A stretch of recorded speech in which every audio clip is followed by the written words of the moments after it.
Hello everyone. आशा करता हूँ आप सब अच्छे होंगे और आपकी प्रिपरेशन भी बहुत अच्छे से चल रही होगी। तो हम लोग स्टैटिक जीके का इम्पोर्टेंट क्वेश्चन डिस्कस कर रहे थे। आज भी उसी सीरीज को आगे कंटिन्यू करेंगे हम लोग। तो आज का पहला क्वेश्चन है, where is naval air station Garuda located. ठीक है, गुरुद्वा जो एयर बेस है या नेवी का एयर स्टेशन है वो कहाँ पे है? कोचीन, गुरुग्राम, लखनऊ, श्रीनगर। तो आपके पास कुछ सेकंड का टाइम है, जल्दी से आंसर पहले खुद कीजिएगा, उसके बाद ही आंसर देखिएगा। इसका आंसर हो जाएगा कोचीन, जो कि केरला में है। ठीक है, नेक्स्ट क्वेश्चन है, where was Bharat dynamic limited centre established in 1970। तो सबसे पहला क्वेश्चन तो ये बनता है कि भारत डायनेमिक लिमिटेड जो है ये कब स्टेबलाइज हुआ था? 1917 में। अब ये कहाँ स्टेबलाइज हुआ था ये क्वेश्चन है। तो बेंगलुरु, हैदराबाद, चेन्नई, मुंबई, क्या होगा इसका answer? Bharat dynamic limited centre जो है स्टेबलाइज हुआ था हैदराबाद में। ठीक है, कब? 1917 में। Next question, which countries government report is called the yellow book. इनमें से कौन से गवर्नमेंट का रिपोर्ट को येलो बुक बोलते हैं? ठीक है, तो इसका आंसर हो जाएगा फ्रांस। तो पहले हम लोग देख लेते हैं कहाँ के इंपॉर्टेंट बुक को क्या बोलते हैं। जैसे ब्लू बुक, अगर ब्लू बुक की बात करें तो ये ब्रिटिश का ऑफिशियल रिपोर्ट पब्लिश, ठीक है, and official report of British government. उसी तरह से ग्रीन बुक कहाँ का है? इटली और पर्शिया का।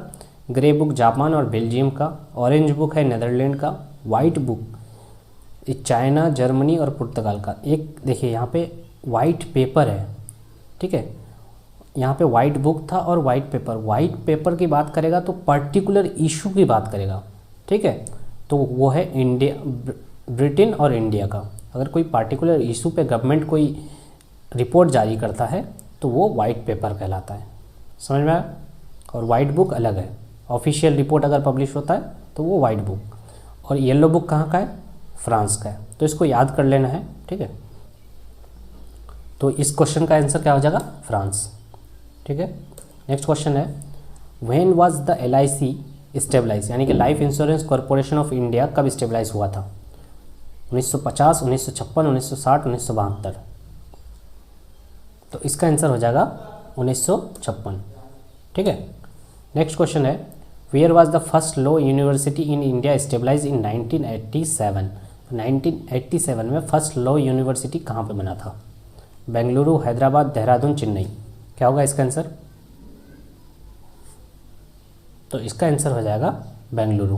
ठीक है, फर्स्ट लॉ यूनिवर्सिटी बेंगलुरु में बना था 1987 में। Next, who wrote the book 1984। तो 1984 जो बुक है इनके राइटर कौन है? George Orwell, H.G. Wells, Aldous Huxley और रॉबर्ट वाटसन। क्या होगा इसका आंसर? George Orwell. ठीक है, नेक्स्ट क्वेश्चन है, among the following who is given the credit of carrying Jainism in south in southern India. ठीक है, माने किसकी वजह से जैनिज्म जो है वो साउथ सदर्न इंडिया में फैला था? ठीक है, या किसके थ्रू सदर्न इंडिया में गया था जैनिज्म? सुधर्माना, इंद्रभूति, भद्रबहु या स्थूला भद्रा। ठीक है, प्रोनाउंसिएशन देख लीजिएगा आप लोग, हो सकता है प्रोनाउंसिएशन ठीक से नहीं कर पा रहे हैं हम। तो इसका आंसर क्या हो जाएगा? भद्रबहु। भद्रबहु की वजह से सदर्न इंडिया में जैनिज्म फैला था। ठीक है, which of the following region receive rainfall throughout the year. इनमें से कौन सा रीजन जो है पूरे साल रेनफॉल गिरता है वहाँ पे? कौन सा रीजन में? Tundra, monsoon, Mediterranean, equatorial. तो इसका आंसर हो जाएगा इक्वेटोरियल। ठीक है, इक्वेटोरियल रीजन में पूरा साल ही रेनफॉल होता है। Next, the red fort in the Delhi was the residence of empire of which dynasty in the 16th century. Red fort जो दिल्ली का है वो किसका रेसिडेंस होता था? राजपूतों का, खिलजी का, तुगलक का या मुगल का? तो ये आसान क्वेश्चन है, तो इसका आंसर हो जाएगा मुगल। मुगल ने ही रेड फोर्ट बनाया था, तो उन्हीं का रेसिडेंस होगा, ऑब्वियस है। ठीक है, नेक्स्ट बात करते हैं हम लोग। The first political organisation stabilise in India in 1938 was known as.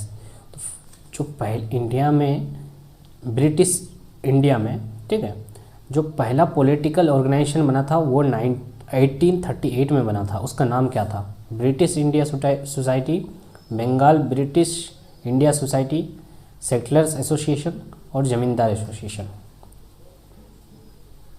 तो फर्स्ट जो पॉलिटिकल पार्टी बना था 1838 में वो था जमींदार एसोसिएशन। ठीक है, उसके बाद बना था आपका ब्रिटिश इंडिया सोसाइटी 1839 में। उसके बाद बना था बंगाल ब्रिटिश इंडिया सोसाइटी 1843 में। ठीक है, तो ये भी याद रख लीजिएगा, हो सकता है सीक्वेंस में दे दे। ठीक है, अगर पीसीएस की एग्ज़ाम की तैयारी कर रहे हैं आप तो ये तो आ ही सकता है सिक्वेंशियली अरेंज करने के लिए। ठीक है, तो नेक्स्ट बात करते हैं हम लोग। Branch of biology which deals with the study of identification, nomenclature and classification on organism is. ठीक है, तो इसका ऑप्शन है एक्सोबायोलॉजी, इकोलॉजी, टॉक्सोनॉमी और टिक्सोकोलॉजी। नोमेनक्लेचर, आइडेंटिफिकेशन, क्लासिफिकेशन, ये ऑर्गेनिज्म का अगर स्टडी करते हैं तो उस ब्रांच को क्या बोलते हैं?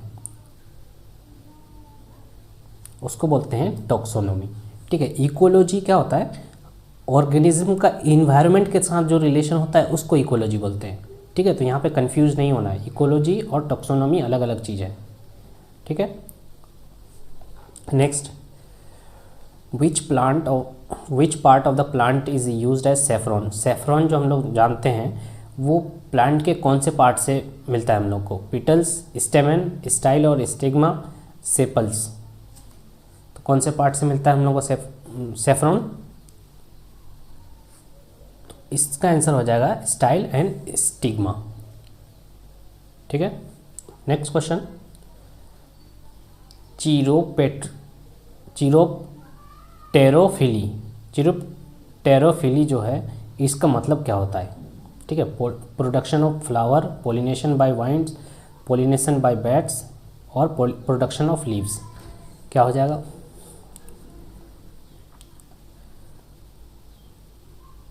ठीक है, तो चिरोप्टेरोफिली जो है इसका मतलब होता है पोलिनेशन बाय बैट्स। ठीक है, अब पोलिनेशन ऑफ बर्ड का मतलब क्या होता है? ऑर्निथोफिली। ठीक है, ऑर्निथोफिली मतलब पोलिनेशन बाय बर्ड। उसके बाद हाइड्रोफिली यानी कि पोलिनेशन बाय वाटर। उसके बाद इंटोमोफिली, पोलिनेशन बाय इंसेक्ट्स। जैसे यहाँ पे लिखा हुआ था पोलिनेशन बाय विंड, तो इसका क्या हो जाएगा? इनिमोफिली। ठीक है, कंप्लीट। तो इसको भी याद कर लीजिएगा, ये भी एसएससी का प्रीवियस ईयर क्वेश्चन है। ठीक है, तो एक बार फिर से देख लेते हैं हम लोग। Ornithophily, pollination by bird, hydrophily, pollination by water, entomophily, pollination by insects, anemophily, pollination by winds, और पोलिनेशन बाय बैट को क्या बोलते हैं? चिरोप्टेरोफिली। ठीक है, next question. What is the periodicity of Halley's comet. Halley's comet जो है इसका पीरियोडिक कितने साल बाद ये रिपीट होता है, कितने साल बाद आता है? ठीक है, 85-86 साल बाद, 75-76 साल बाद, 45-46 साल बाद, 30-31 साल बाद। कितना साल बाद होगा? तो इसका आंसर हो जाएगा 75-76 साल बाद। ये जो लास्ट टाइम देखा गया था, ये देखा गया था 1986 में। तो उसके बाद 75-76 साल जोड़ लीजिए, कितना हो जाएगा? 2061 में देखने की आशंका है, उम्मीद है कि 2061 में देखा जाएगा। ठीक है, तो हेलीज कॉमेट का पीरियड कितना हुआ? 75-76 साल। नेक्स्ट क्वेश्चन है, which of the following instrument major infrared radiation. इनमें से कौन सा इंफ्रारेड रेडिएशन को मेज़र करता है? फोनोग्राफ, पायरोहेलियोमीटर, कैथीटोमीटर, उसके बाद बोलोमीटर। इनमें से कौन इंफ्रारेड रेडिएशन को मेज़र करता है? तो इसका आंसर हो जाएगा बोलोमीटर। तो ये थे 15 क्वेश्चन कंप्लीट होते हैं हम लोग का। अगर 15 क्वेश्चन में कोई भी डाउट है तो कमेंट सेक्शन में बताइए। एंड अगर मेरी मेहनत पसंद आई है तो प्लीज़ वीडियो को लाइक कीजिएगा और मुस्कुराते रहिए, ठीक है। एग्ज़ाम जब होने का तब होगा, और मुस्कुराते रहिए क्योंकि एग्ज़ाम में अच्छा परफॉर्म करना है। तो thank you so much for watching.